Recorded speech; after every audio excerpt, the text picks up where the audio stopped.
Paano kung sabihin ko sa'yo, nagsimula lang siya sa 2 biik. Pero ngayon, may 20 inahin na siya. Hindi lang basta dumami, consistent pa ang anak, malulusog, at halos walang problema sa sakit. Alamin natin kung paano niya ginawa at kung ano ang malaking factor sa success niya. Nagsimula si Jay sa simpleng paraan. 2 biik lang ang inalagaan niya. Hindi agad pang benta ang goal niya. Ang plano niya, palakihin ang mga ito para maging inahin. At nung dumating ang panahon na nanganak na ang mga ito, doon na nagsimula ang tuloy-tuloy na pagdami.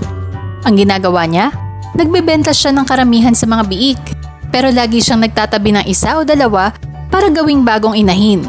Hanggang sa unti-unti, lumaki na ng lumaki ang kanyang babuyan. Ngayon, nasa 20 sow level na si Jay.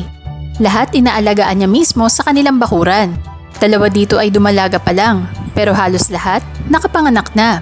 At ang maganda, hindi bumababa sa 10 biik ang average na ipinapanganak ng bawat inahin. Consistent, malakas, at maayos ang sistema.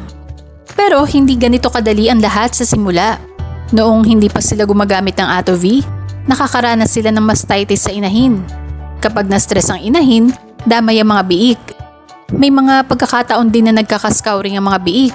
At kapag ganon, makikita mo talaga, nasa sulok lang sila, matamlay at hirap bumawi. Kaya naghanap sila ng paraan para mas mapabuti ang kalusugan ng kanilang alaga. At dito na nila sinimulang gamitin ang ATOV. Simple lang ang sistema nila. Hinahalo nila ito sa feeds. 2 kutsara ng ATOV per kilo ng feeds. At 2 beses sila nagpapakain sa isang araw. At simula nang gawin nila ito, napansin agad nila ang pagbabago. Una, nawala ang problema nila sa mastitis. Pangalawa, kahit magkaskouring ang biik, hindi na sila matamlay. Aktibo pa rin, kumakain, at mabilis makarecover. At isa pa sa pinakakapansin-pansin, kahit nasa gilid lang ng kusina ang kanilang babuyan, hindi ito malangaw. Malaking tulong talaga sa overall na kondisyon ng kanilang farm. Mula sa 2 biik, ngayon ay may maayos ng sistema at tuloy-tuloy nakita. Hindi lang basta pagpapalaki ng baboy, kundi tamang diskarte at tamang suporta. At para kay Jay, malaking bahagi nito ang paggamit ng ATOV. Kung seryoso ka sa pagpapalaki ng baboy, hindi pwedeng bahala na. Kailangan mo ng subok na sistema at subok na produkto. Gamitin mo ang ATOV. Hindi gastos yan, puhunan yan.